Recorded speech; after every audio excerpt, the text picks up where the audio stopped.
Welcome to another episode of Plan Dulce. This podcast is brought to you by the Latinos in Planning Division of the American Planning Association. This is a space where we learn from urban planners as they share their experiences, their career journeys, and all of the exciting projects that they're working on. Together, we are building a growing library of stories from Latina and Latino planners working in various communities all across the U.S. and sometimes even internationally. Thank you so much for tuning in today and letting us be part of your day. Now, on to the show. Paul Fericelli is an environmental engineer for the federal government. With over 10 years of experience, Paul has worked across various mission areas in the federal government, including water, materials management, toxins control, emergency management, disaster recovery, and intergovernmental relations. Without further ado, I'd love to introduce our guest, Paul. Thank you so much for your time. It is a pleasure and honor to have you here with us today on this episode of Plan Dulce. Hi, Keyanna. Thank you so much for having me, and thank you for the opportunity, to be here with you. Yes, of course. And so we like to start off the conversation with a very difficult question. What is your favorite food memory? Oh my God. Well, you're bringing me back when I was like 6, 7 years old. Normally, that's the time that you remember things, right? From your childhood. I love rice and beans with bistec encebollado, which is like onion meat, and oh my God, I could eat that like every single day, and that I grew up like eating that. My mom will cook that, and it was wonderful. Whenever I eat it, it brings warmth to my soul, so I love it. And that's a very interesting food choice because I understand that you are Venezuelan, but you have a rich relationship with Puerto Rico. Yeah. I was born in Venezuela. And, when I was 5 years old, my parents moved to Puerto Rico, so I moved with them. And that's the thing. Like, even though I was born in Venezuela, I identify myself as Puerto Rican, because that's the culture that I know. That accent, the Spanish accent that I speak, and most importantly, like I have found in the Puerto Rican culture, and I think that this is replicable in other Hispanic cultures. I have felt welcome since I was a kid, and there is this poem from Juan Antonio Correger, and in this poem, the poem title is Boricua in the Moon. And Boricua is, how we refer to Puerto Rican on the island. And there's a phrase in the poem that really resonates with me where he says, I will be Puerto Rican even if I was born in the moon. And the poem that then was turned into a song says that your Boricua culture, your Puerto Ricanness exists even if you were not born there. So growing up, that poem and that phrase really resonated with me because I was not born in Puerto Rico, but that's what I know.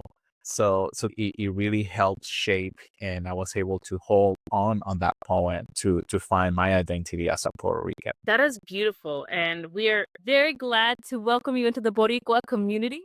I also love that poem as a Boricua who's born on the mainland. And it's beautiful to think about the ways that the diaspora spans so many different physical spaces to encompass people who are able to embrace the culture and the sense of community. And so it's wonderful to have you not just on the podcast, but as part of my cultural community as well. Yeah. Thank you. No, thank you so much. And again, like, yeah, exactly. This is what I have found with the Puerto Rican community. So yeah, I love it, and that's part of me. So, growing up in Puerto Rico, how did your surroundings shape your understanding of environmental issues and the need for sustainable urban planning? I think Puerto Rico historically has confronted a lot of environmental challenges, and that's similar also, right, like to other part of the country, but definitely something that growing up really shaped my interest in environmental work was my teachers during elementary school, during high school, particularly during high school. I remember taking a biology class, and I was like, oh my God, this is fascinating, science and all of that. And then I also took an environmental science class. I studied in the University Garden High School in Puerto Rico.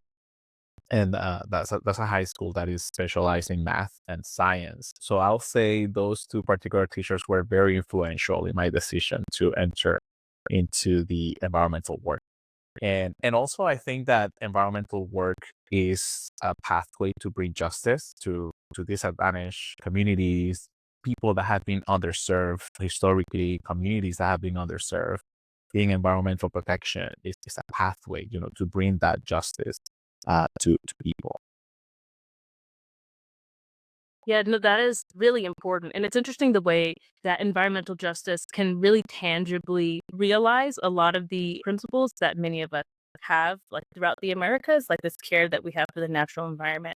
And so I'm curious to know how you came across planning specifically. It sounds like you had an interest in the natural environment from a very early age, but did you know urban planners are near environment? And if not, how did you come across this field? Yeah. So my academic background is environmental engineering, and and I mean, in a way, like all of us are planners, right? Like we plan, like when we are like with family, we like to plan events. As an engineer, also you have to make a plan, like to execute and design a project. During my early years of my professional career, so I dedicated a lot of time in environmental engineering and conducting a lot of like technical evaluations of different technologies of environmental pollution control technologies. And it was until I was deployed to respond to Hurricane Irma and Maria back in 2017 in Puerto Rico when I actually started like engaging more with the planning community. And I remember back then it was exactly like there was a need to develop new plans that will seek resilience and climate adaptation, but also it was an opportunity to update previous plans. And in the beginning, this is what I learned, right? Like that planning is such an evolving topic, an evolving discipline, and in a way, like you never stop planning because condition changes, stakeholders changes, people thinking right about solutions change, and I found that the planning process itself is a way to bring people together to come up with solutions, and solutions that then become actionable. And while you are executing the solutions that have been developed, you also have an opportunity to learn from those solutions and then update, right? Like knowledge based on the new learnings, based on the results of the solutions that have been implemented. So for me, that was fascinating. And I also enjoyed the diversity of thoughts and the cognitive diversity that the planning process brings. And exactly in any type of planning, you have likely this person that is the one that is very good at identifying the issues, and then you have another person that not necessarily is so good at identifying issues, but is the problem solver. And then you have another person that's like the analytical part. So it was very enriching experience working in Puerto Rico and learning from so many perspectives, and actually being actively involved into the planning process. Yeah, and it's really important to be able to have an interdisciplinary team in important planning processes like that because, like you said, you bringing an engineering background, you're able to tangibly realize some of the big picture concepts that people have. So it's always wonderful to have people with a broad range of different skills come into this large umbrella that we call urban planning. Um, I'm curious how you help to bridge the gap between aspiration and action on teams that are thinking about long range goals. Yeah, so I think that that's sort of like the engineering part of it. And during the planning process help the identification of several issues, and these several issues are are often multidisciplinary and also multidimensional. So being able to identify those different dimensions and make sense of it, and then choose which dimension you want to tackle, I think that that's a good transition, from planning to tangible action. And also it can help you prioritize action. because maybe to take action at a higher dimension, you need to actually test solutions at a lower dimension. Issues that are like nationwide versus regional wise versus like community based. So definitely making sense of these multi-dimensions through the planning process can help you identify the tangible action and prioritize the actions that you want to pursue. Great. And so you've had a lot of experience in the planning field, but I'm curious about if you had any mentors that helped you along the planning process and what role mentorship may have played throughout your career. Mentorship is essential through any aspect of your life, not only professionally but also personally. And I believe that I've been fortunate enough that in any role that I have played so far, my first line supervisors at work, they have been great mentors. And those are like mentors that not necessarily you choose. Those are like mentors that life put on your path. So definitely building that type of relationship with my first line supervisors has been essential. And then for the mentors that I have been able to choose, I always have found a lot of benefit of finding a diverse set of mentors. And it's good to have even mentors that are outside from your immediate kind of influence or like not necessarily share your same workspace because they can really bring other type of perspective.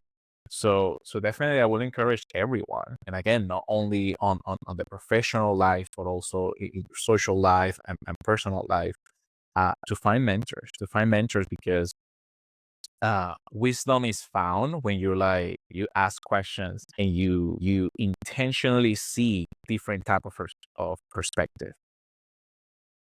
For sure. And can you maybe share an example of a time when having this outside perspective from a different cultural community or a different professional community has directly impacted your insight into a project or a professional challenge? Yeah, I'll say even uh, island environments share similar challenges. Cultures are different. And when I was working in Puerto Rico, I was also fortunate enough like to do some work in the U.S. Virgin Island, and then eventually I was able to do also some work in Hawaii. So in a way, I was like, oh wow, all of these share these geographic conditions that are island based. And I remember when I was going to USVIs, in a way, I was like, oh well, the challenges look similar.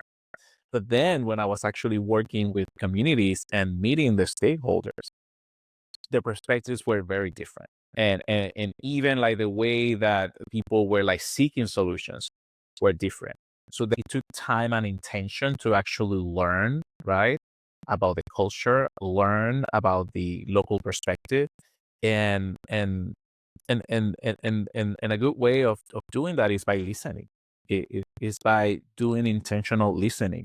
Because sometimes I think as planners, engineers, we sort of like, hey, we have a solution or like we have a process that we know it works. But again, not necessarily that process or solution, reflects the culture and the desires of a community. And meeting with the stakeholders, identifying those movers and shakers in a community and listening to them and learning from them, that was has been one of the best ways of one, learn about the culture, but also like drive action and also like bring solutions that are really what the community desires and are solutions that are developed by them and that reflects their culture.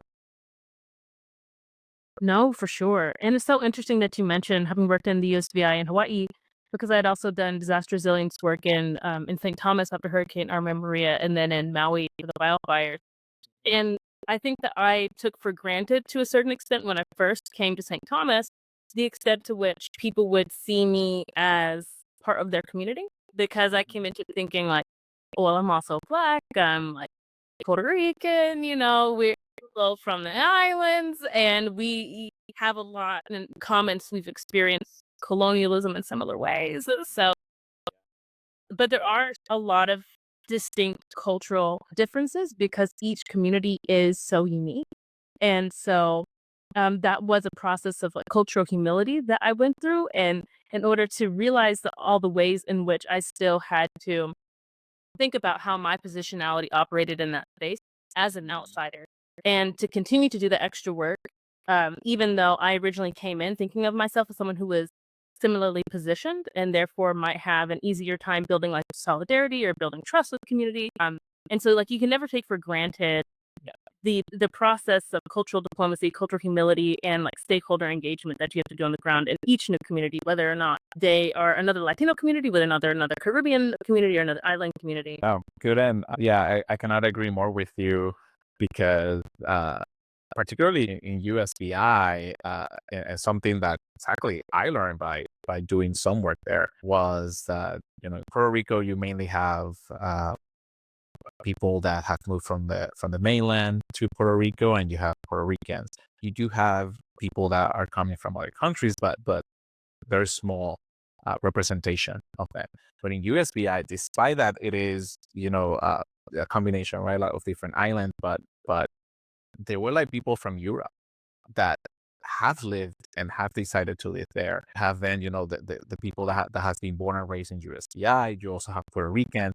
So again, like the diversity, you know, requires then, the listening, identifying, identifying and relating to the way that people wants to develop their solutions. So I cannot agree more with you.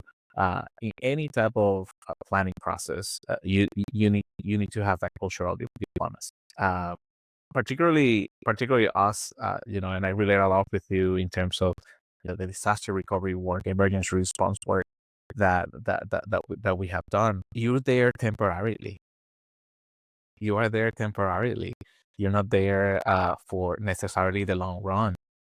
Therefore, what is important is during the time that you are providing that service, to identify these movers and shakers in the communities, the leaders in the communities, and you help build their capacity. You help build their fluency in many of these technical terms that not necessarily everyone can grasp easily, because at the end they are the ones that are going like to remain with the community for the long term. Exactly. And so, like, you've worked in disaster recovery, environmental planning, in such a broad range of diverse contexts, from Hawaii to Washington, D.C. to Puerto Rico. I'm curious what insights you've taken from different spaces that you feel like each community can learn from. Like, what are best practices that you feel like different communities could learn from each other?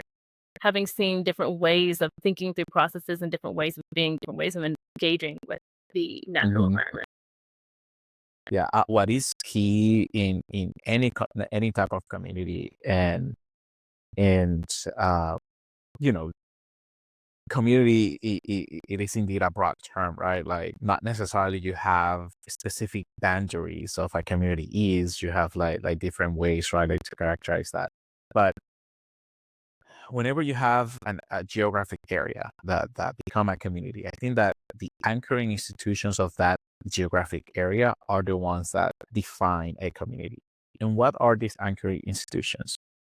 Faith-based organization, community-based organization. You have several type of community boards, councils. So definitely helping unify communities through those instruments, through those different bodies that pretty much these bodies like bring people together. I think that that's something that it can be very powerful, right? Like, to unify purpose and also unify action, and not only in the emergency response realm, but also in the resilience building aspect. You need that type of like social structure to be successful, because even when you execute a solution that may work, you need the community to feel and have this sense of belonging. That, for example, green infrastructure that we have developed. This is not like, yeah, we have this organization that developed this for us. No, I mean, this is also ours, right? Because then, that can really help the long-term infrastructure. It can even help like the long-term maintenance, right, of a solution. So I think that particularly in the engineering world, we talk often about that technological solution and all of that, but we cannot forget that we also need the social structures that are resilient, right? That can then, keep people together and keep people unified. So I feel that again, like by identifying these anchor institutions, by identifying, these various instruments that bring people together, that's something that every community, should have in place to be able, to move forward and sustain, right? And thrive any type of challenges that come to them. As an engineer, how do you balance the constraints of perhaps limited finances and trying to make projects culturally relevant, and then also making sure that those projects are utilizing best practices to make them as resilient as possible? I think a lot of planners struggle with trying to make sure that those different needs are being met. So I was someone who has thought deeply on all of those fronts. How do you triage? How do you adapt to different needs with different projects from an engineering perspective, which can be very technical? The beauty about planning, right, is that you can bring so many disciplines together. And I think that's particularly when you need these expert from financial with financial expertise and not necessarily expertise on the minutia, right, of finance, but it's on the strategy. Because again, like planning itself is continuous cycle, and that is very beneficial because again, from the new learnings you can optimize your plan. For the new learnings of putting solutions in place, you can optimize your plan, for the future. So I think that one, you find the balance by taking a phase approach, right? We were talking earlier about the multi dimensions, right, that issues can bring. So one, identifying that dimension that you want to tackle, and also put in place a phase approach.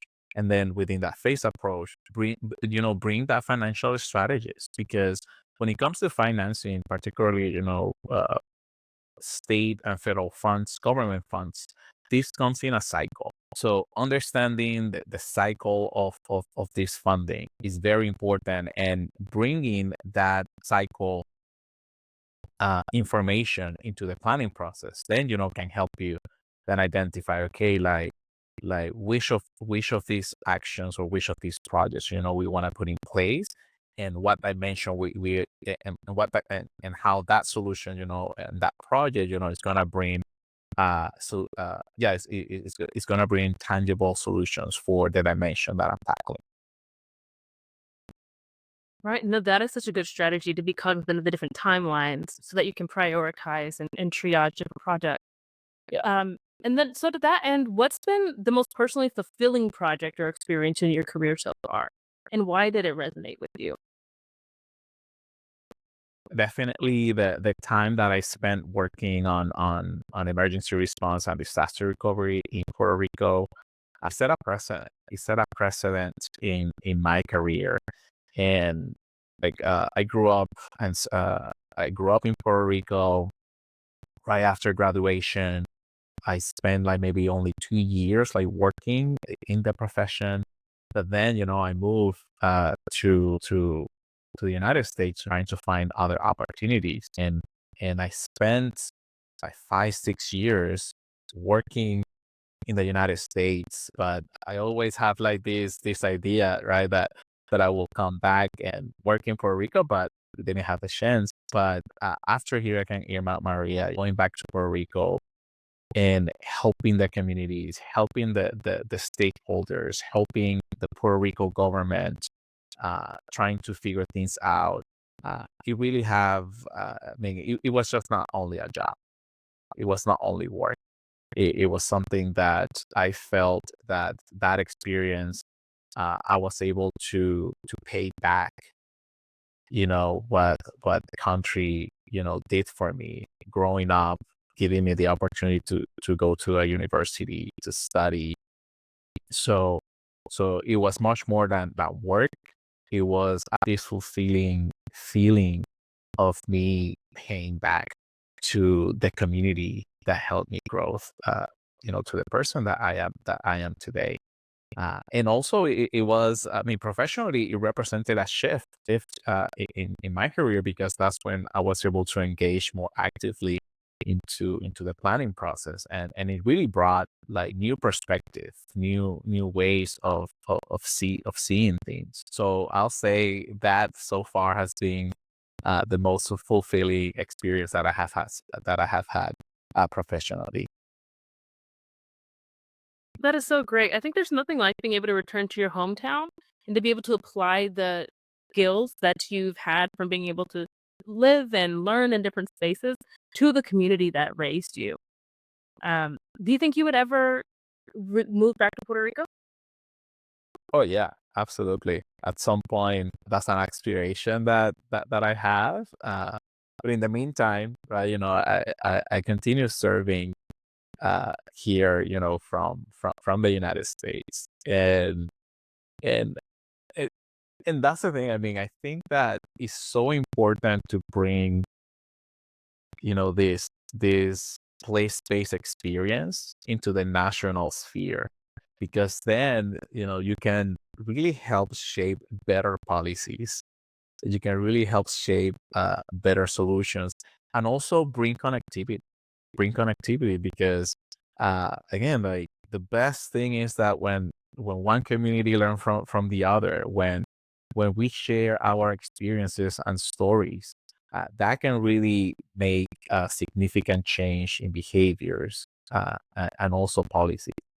So yeah, I mean, like, definitely it is a desire to return to Puerto Rico, and continue paying back the community that saw me growth. Uh, uh, but in the meantime, also I'm leveraging, the opportunity of being in this national platform, and providing policies and strategies at a national level, because again, it can really help shape better policies that are more effective. Definitely. So, how did your time as an environmental engineer on the island prepare you for managing large scale disaster recovery efforts in other parts of the world? The work that we did in Puerto Rico, and all the leaders in Puerto Rico continue doing, it really made precedent in so many ways, right? Like, back in 2017, you will hear that the most powerful hurricanes that have hit American land. You will hear about Sandy, you will hear about Katrina, but Maria really made a precedent, right, in modern times. And and that's the thing, the issues and the results and the impact from the hurricane were very complex. Were very complex and continue to be complex.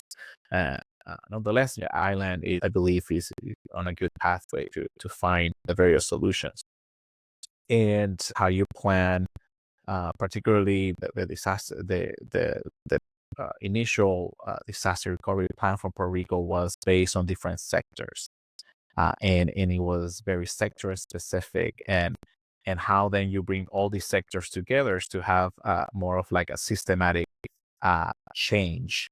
And I think that view of compartmentalizing the planning process by sectors is something that really have helped shape my experience at the national level. It's just going back to the principle, right? That there are like multi dimensions of a problem, and you need different perspectives, to resolve it.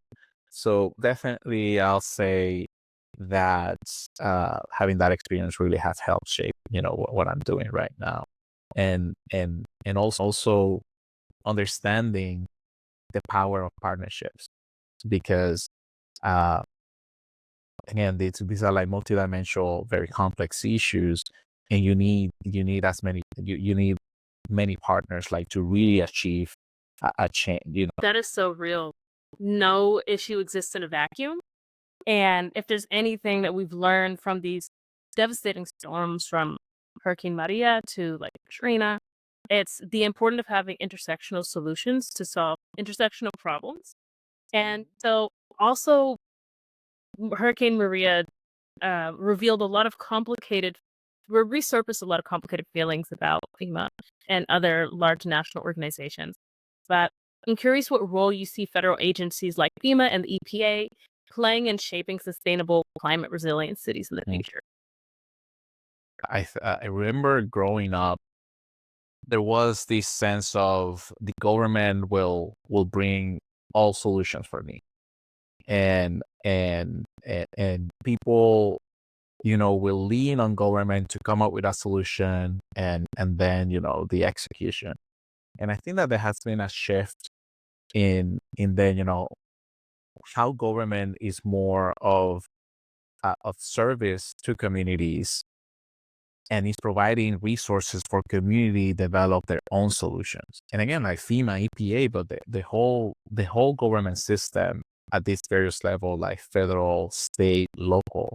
I think that now uh, are leaning more into communities and hearing more from them to come up with the solutions.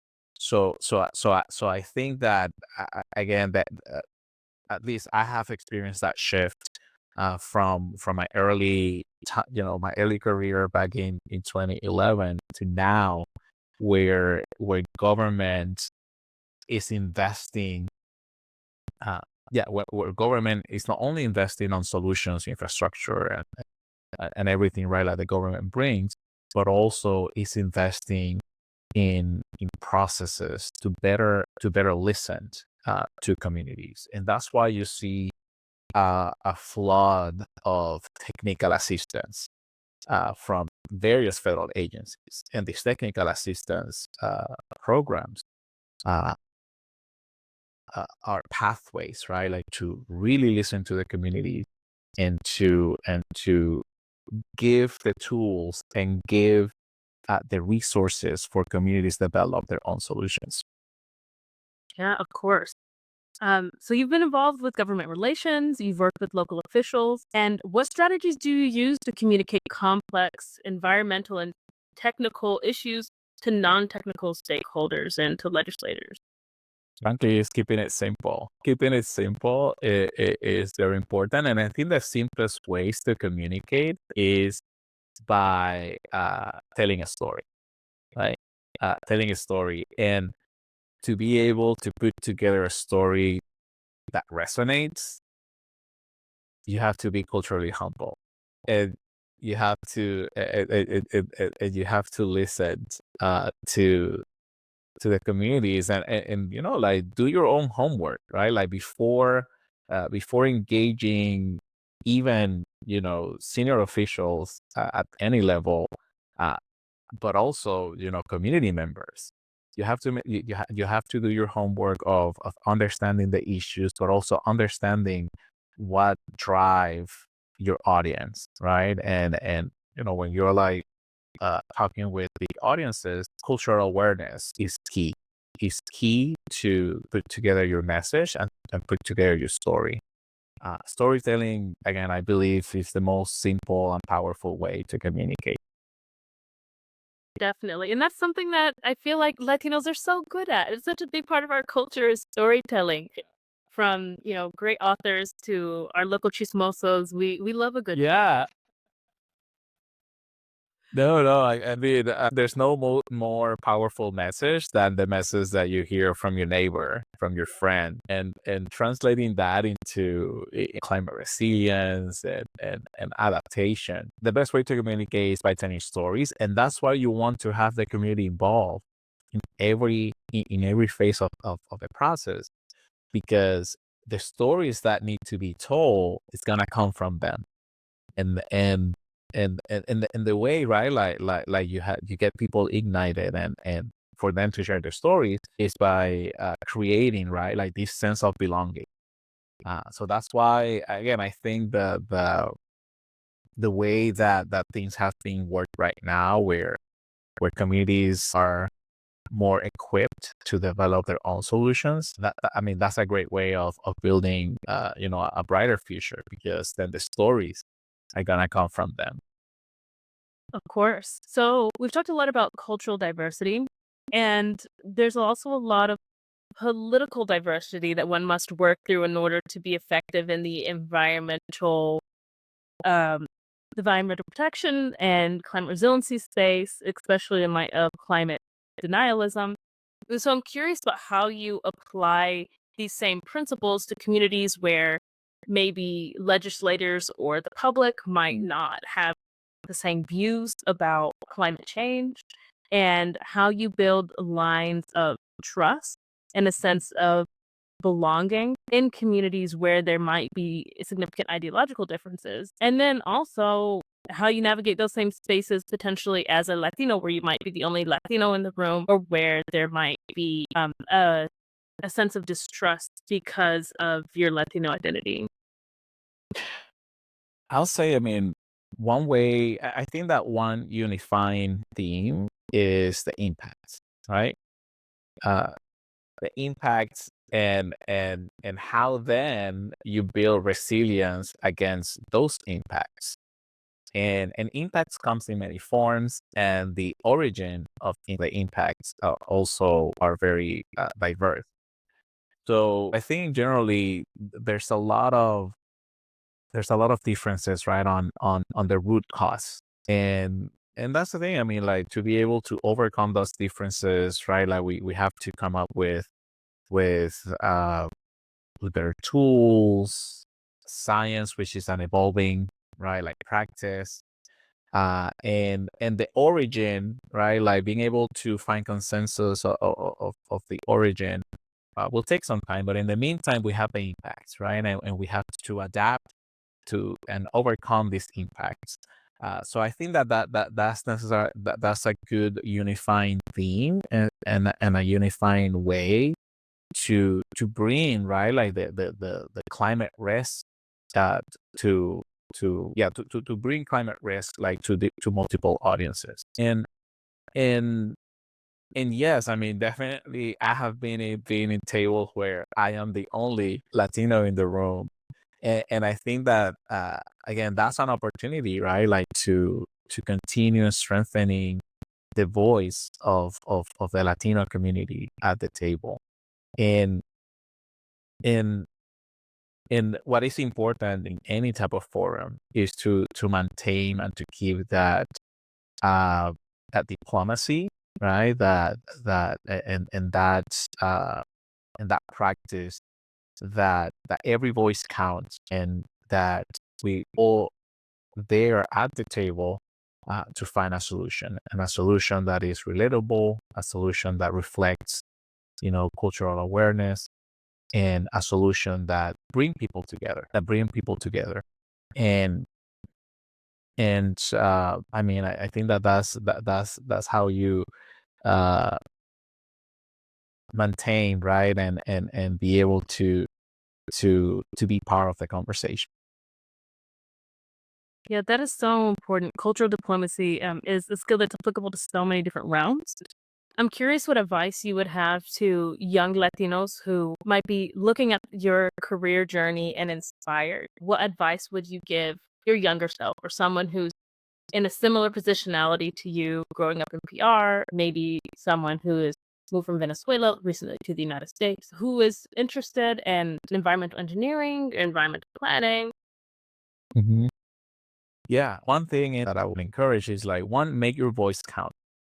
You need to speak up, and you need to make your voice count. And as you're speaking, bring people together with you, because the problems that need to be solved, you need people with you to be able to solve them. It's very important, to bring partners and build bridges as you develop this various solution. And also, you have to be intentional with what you want to achieve, because then once you know where you want to go, you'll be able to identify the different voices, the different mentors, the different partners that will help you achieve what you want.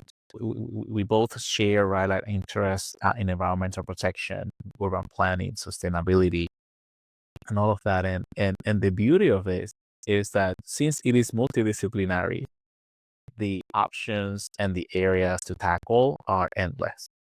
So I think that environmental protection, sustainability is a discipline that bring people together. So I will encourage everyone, right, like to tackle and engage in this space, to engage these type of professionals, because it's a wonderful discipline, to be worked on. I mean, it's not only fulfilling personally, but also when you see the impact and the influence that you are exercising, through your work, and how that is helping change lives and bring justice and bring solutions that then people owns, and communities feel this sense of belonging. I think that feeling there's nothing like it. That is so beautiful. And so, as we close out, I'd like to ask you, what are your biggest aspirations for your future, personally and professionally? And let's imagine that there were no political barriers, no environmental barriers. Look, what would be your biggest goal moving forward? Professionally, and we're talking about sustainability and all that. Uh, Circularity, the principles of circularity. I think that seeing that more tangible action around circularity for me, that's a challenge, and a good challenge to have, that needs to be untangled. And circularity, it has so many applications, and that's the complexity that comes with it. Could you maybe explain to folks what circularity means who might not be familiar? Yeah. Particularly in the material management lens, or space, there are like multiple systems that only think in a linear way, meaning that you extract materials, you apply those materials into producing, manufacturing products, and then you dispose of them. Recycling is a way, right, like to apply circularity, where like then these materials are going back into the manufacturing phase, and they are like repurposed, and then can help reduce the extraction of new materials. Therefore, you're preserving resources. So applying that concept of repurposing resources, right, like finding ways to minimize waste. Uh, I, Again, like for me, there's a lot of complexities that comes with it, right? And applying this to solid waste and material management. There's a lot of good work on that realm, but applying that, like, to other aspects of life and other aspects of sustainability, I think that there is much more to be done. And then when it comes to other aspirations, uh, my goal is that, you know, my work can really help trigger systematic change. And that's why, I love so much what I'm doing, engaging with planners, engineers, because I think that these two disciplines look things in a systematic way. And then it's all about like finding within this large system where innovations are needed to then, to make the system work better. So systematic change, is one of my aspirations. And I'll say, personally, is continue growing my family. I think that we all aspire to have family, and to grow our family. And families come in many forms. They're like family that you choose, and they're like family that the life gives you. So yeah, that's one of my personal aspirations. So what I'm hearing is you're going to get a whole bunch of fur babies. Yeah, definitely. Yeah, that is so wonderful. Thank you so much for your time. It's been a pleasure to speak with you. And where can our guests find you if they want to learn more about you or the work that you're doing? Yeah, absolutely. Well, and I'm on LinkedIn, and I'm very active in posting information, and also sharing information from the various connections that I have through that social media platform. So yeah, that's a way to reach out to me, and happy to help in the best way I can. Amazing. Well, thank you again so much. And until next time, this has been an amazing episode of Plan Dulce. Thank you so much for being with us. Thank you.